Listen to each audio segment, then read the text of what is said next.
ओम श्री साईं राम।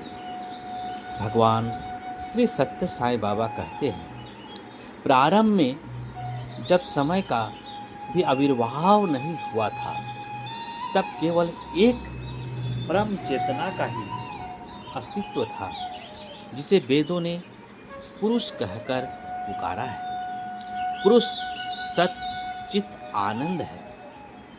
उसने संकल्प लिया, एको हम बहुश्याम, मैं एक हूँ अनेक हो जाऊं। वह पुरुष प्रेम की अभिव्यक्ति करना चाहता था और प्रेम प्रकट करने के लिए प्रेम पात्र की आवश्यकता है। इसलिए उसने सृष्टि की रचना की। यदि कोई मकान बनाना हो तो जमीन यानी स्थान, ईंट, सीमेंट, लकड़ी आदि की आवश्यकता होती है। उसी प्रकार सृष्टि की रचना करने के लिए आधारभूत तत्वों की आवश्यकता हुई। अतः पंच तत्वों की उत्पत्ति हुई। आकाश, वायु, अग्नि, जल और पृथ्वी। इन तत्वों को उनकी पहचान देने हेतु उन्होंने क्रमशः शब्द, स्पर्श, रूप, रस और गंध ये गुण प्रदान किए गए। भगवान श्री सत्य साईं बाबा ने कहा कि ब्रह्म तत्व से आकाश की उत्पत्ति हुई, आकाश से वायु, वायु से अग्नि और अग्नि से जल तथा जल से पृथ्वी तत्व प्रकट हुआ।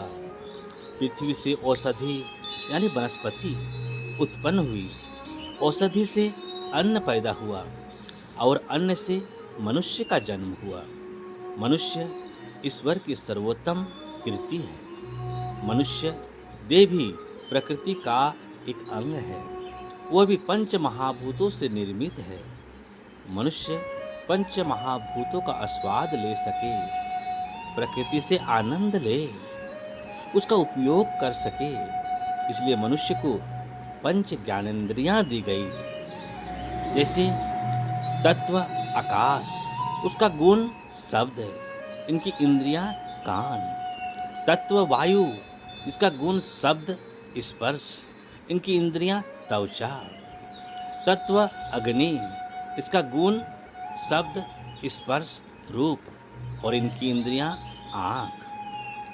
तत्व जल, इसका गुण शब्द स्पर्श रूप रस और इनकी इंद्रियां जीवा है।